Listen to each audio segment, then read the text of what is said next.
आनंद स्वरूप दिव्यात्मन, आप परम आनंद स्वरूप हैं और परम आनंद स्वरूप होने के कारण परम पिता परमात्मा की ही अभिव्यक्ति हैं। यही कारण है कि आप उस आनंद के मूल स्रोत परम पिता परमात्मा को साक्षात्कार करना चाहते हैं।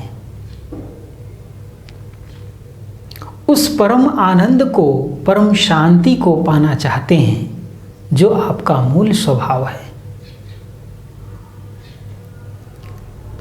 इसके लिए यह अत्यंत ही आवश्यक हो जाता है कि आप यह जानें कि परम आनंद स्वरूप, परम शांति स्वरूप, परम प्रेम स्वरूप परमात्मा का वास्तविक निवास स्थान क्या है।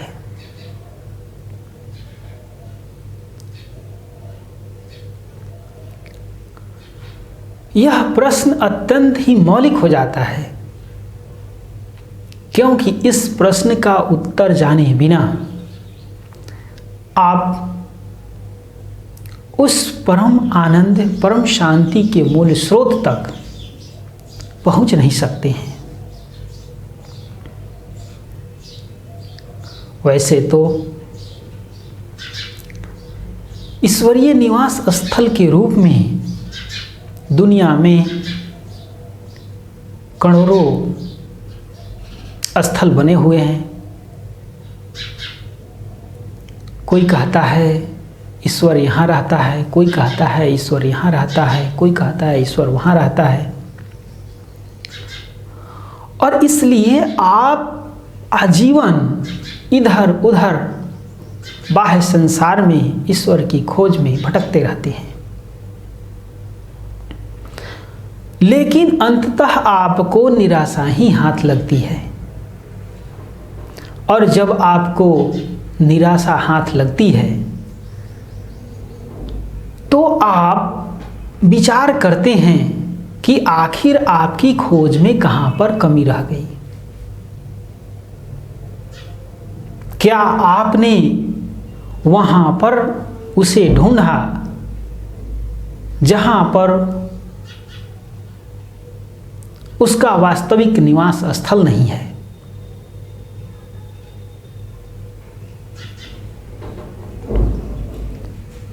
तो इस प्रश्न के उत्तर में सभी शास्त्र निर्विवाद रूप से, जिन्होंने भी ईश्वर का साक्षात्कार किया है,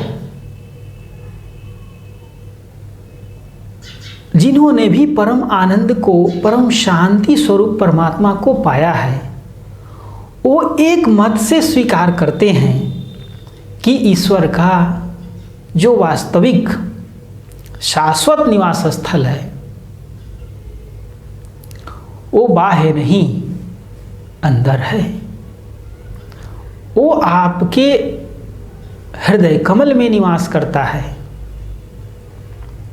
क्योंकि आपके हृदय कमल में स्थित जो चेतना है, जो अंतर चेतना है, वो परम चेतना की ही अभिव्यक्ति है। इसी सत्य को गीता कहती है, ममय वांसे जीव लोके जीव भूता सनातना, अर्थात यह जीवात्मा मेरा ही सनातन अंश है। इसलिए यदि आप उस परम चेतना का, उस परम आनंद, परम शांति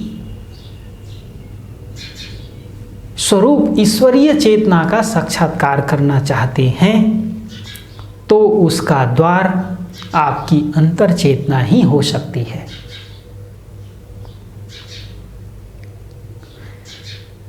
लेकिन अज्ञानवश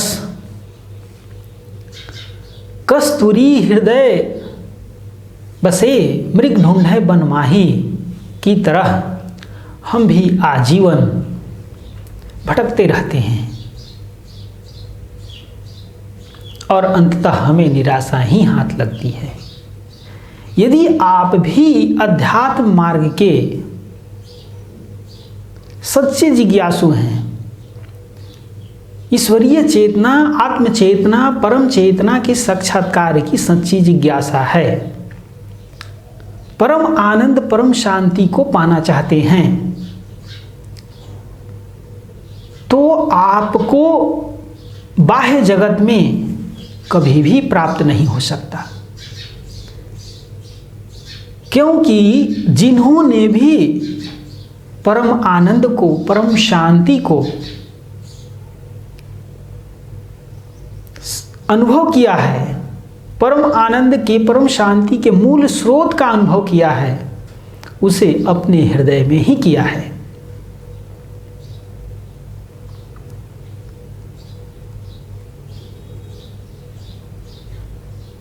वैसे भी आप विवेकशील व्यक्ति हैं, आप विचार करें तो आप देख सकते हैं कि दुनिया के जितने भी जो ईश्वर के निवास स्थल के रूप में निवास बने हुए हैं वो मानव निर्मित है। उसमें प्राण प्रतिष्ठा भी मनुष्य ने किया है, जबकि आपका जो निर्माण है, आपके अंदर जो प्राण प्रतिष्ठा है, वो साक्षात ईश्वर ने किया है। अब आपके प्रश्न का सहज रूप में उत्तर आपको मिल जाता है कि ईश्वर का वास्तविक निवास स्थल कौन है, मनुष्य निर्मित है या ईश्वर के द्वारा निर्मित है। तो इसका सहज उत्तर आपको प्राप्त हो जाता है कि जिसका निर्माण स्वयं ईश्वर ने किया है, जिसमें प्राण प्रतिष्ठा, अपनी चेतना, अपनी आनंद, अपनी शांति की अभिव्यक्ति स्वयं ईश्वर ने की है, वह उसका वास्तविक निवास स्थल है। इसलिए आप भी यदि परम आनंद को, परम शांति को प्राप्त करना चाहते हैं, आत्म चेतना का, परमात्म चेतना का साक्षात्कार करना चाहते हैं, तो आप इसे अपने अंदर ही करें। आत्मा ही परमात्मा की अभिव्यक्ति का द्वार है, जहां आप उस आनंद स्वरूप अंतर चेतना का साक्षात्कार कर सकते हैं। परम शांति को, परम आनंद को उपलब्ध हो सकते हैं। आप सभी अपने जीवन में परम आनंद, परम शांति के उस मूल स्रोत का साक्षात्कार करें, उसका अनुभव कर सकें, ऐसी कामना करता हूँ। ओम शांति।